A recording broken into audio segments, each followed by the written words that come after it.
And now this special news update. 3C, the childcare crisis. Reporting tonight from Humboldt County, award-winning anchorman, me, Don Hearsay.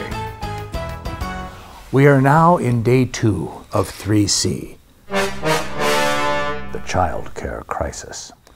It all began approximately 48 hours ago. On an otherwise normal day in Humboldt County, something very out of the ordinary happened. Child care providers suddenly, and without explanation, inexplicably disappeared. Hello? Where is everybody? Hello? Look! I spoke with Ann Bovine of Lolita, a distraught mother of a tiny tot. Well, I brought Horace to the child care center like I always do. And no one was there. I didn't know what to do. I had to get to work. Where do you work? The California Welcome Center in Arcata. And I'm the only one on duty, so if I don't show up, the doors stay locked. You know, we need the tourist business now more than ever. That is so true.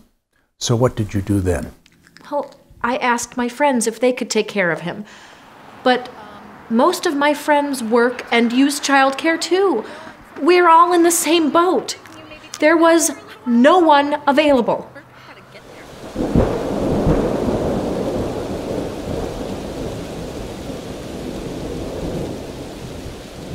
I then spoke with Jesse Ainsworth, a single father, stranded with his children. Did it ever occur to you to hire a babysitter?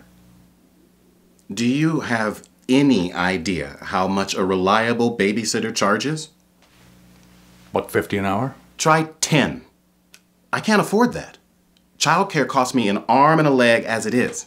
What about government subsidies that support childcare? Couldn't you get a gift certificate? Voucher.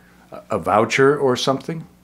These programs are drying up because of the budget crisis, and it's getting harder and harder to qualify for the little money that's left. So, what did you do? What could I do? I called my supervisor and said I had to stay at home with my kids. How did the boss react to that? She was not happy. I wasn't the only one who called in. There were 3 of us stuck without childcare, and we all work in the emergency room. Hey, Dr. Howard. Dr. Fine. Dr. Howard. I'm here in the emergency room of a local hospital. It seems the healthcare industry in Humboldt County relies heavily for its workforce on parents who in turn rely heavily on having childcare. George Spelvin came to the emergency room this morning with an urgent need. Seems he was in some sort of a construction accident. That was an accident, right? Yes, I slipped. Little attention here, please. An aspirin? Hello? Looks like it might be serious. Yeah, that's why I came to the emergency room. But I've been waiting here for hours. They're short-staffed, Mr. Spelvin, due to the child care crisis. Not enough people have raised their voices and urged their lawmakers not to cut back on these vital services. Why should we? We don't all need childcare. I'm a bachelor. Society needs child care, and you are a member of society. You some kind of socialist? Mr. Spelvin, if people are not able to access child care, they are not able to go to work. Think of the ripple effect on our economy. Look how it's affected you. Why, you can't even visit the Welcome Center today. How does that make you feel? I have such a headache. Can I get some more checkers up here, please? Christy? April? Tom? They're not here. I told you they're not coming in. I'm here at Wildberry's Marketplace. Seems they too are short-staffed due to the child care crisis. How's business? How does it look? People are leaving in droves because we can't service them. And the ones who are still waiting are furious. Have you considered writing your congresspersons, urging them to support child care? That's a good idea. I'm going to do that. In the meantime, can you grab a register for me? No. All over Humboldt County, people found themselves profoundly affected by the lack of child care. 2 of my classes have been cut because my professors have to stay home. This means I can't graduate this year, and I can't afford to come back next year. My student loans have been maxed out. So, we went to visit Mom, who's like 94. Thank God we check in on her every day. She'd fallen. She could not get up. We're like, where's your nurse, Mom? She said her nurse had to stay home with her kids. It seems Mom told her, I'll be all right. And we're like, no, you will not be all right. We tried to go out to dinner tonight, but there was only one waitress for 15 tables. We waited over an hour just to get our menus. So we left. My husband and I wanted to spend a week's vacation in Humboldt County, but after 2 days at the motel, with no room service, no maid service, no one available to help us figure out the Wi-Fi, we just said, to heck with it. We're going home. Your call is very important to us. My computer got a virus. I can't do my job. I can't even get online. I've been on hold with tech support for 5 hours. They say they're short-staffed. Another factor contributing to the child care crisis is the low wages child care providers earn. Consequently, they are leaving the field faster than a herd of Holsteins at milking time. It's such a high-stress job. I'm not surprised everyone has disappeared. What was it like? Well, I was with a couple dozen preschoolers for 8 to 10 hours a day. They need constant supervision, plus guided enrichment activities. Did you know that the brain undergoes most of its growth during the first 5 years of life? Early learning experiences shape the architecture of the brain and have a powerful impact on later capacity to learn. A 2-year-old has twice as many synaptic connections as an adult. That's almost 200%. Yeah. So this is the time to make connections and build foundations. Preschool helps ensure later academic achievement. It also helps develop good attachment relationships, which seems to be the #1 indicator of optimal development.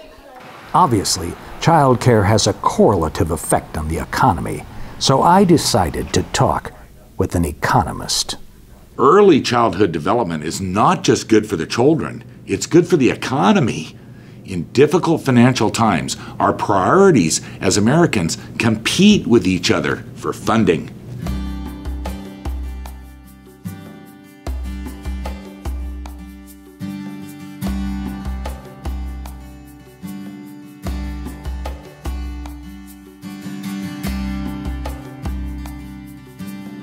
We would do well to remember that our children should always come first. Children who start life with high-quality early learning opportunities require fewer additional resources throughout their educational years. Quality child care is an essential part of a healthy upbringing, a catalyst in preventing drug abuse and crime, and poverty. By investing in child care now, the need for aid programs in the future diminishes.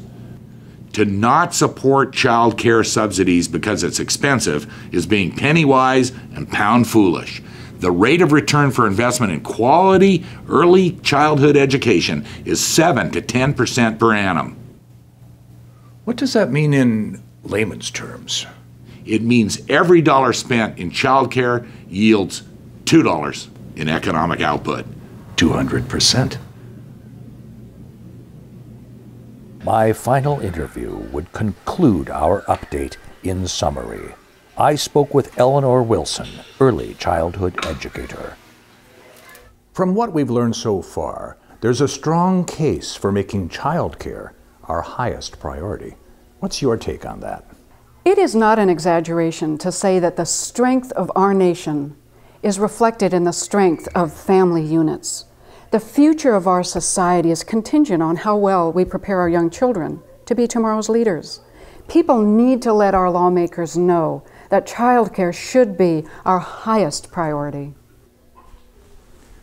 Sounds to me like you feel pretty strongly that childcare should be our highest priority. Yes. What can you as an individual do? You can visit the website on your screen for a list of suggested actions to take. This concludes today's update on the childcare crisis.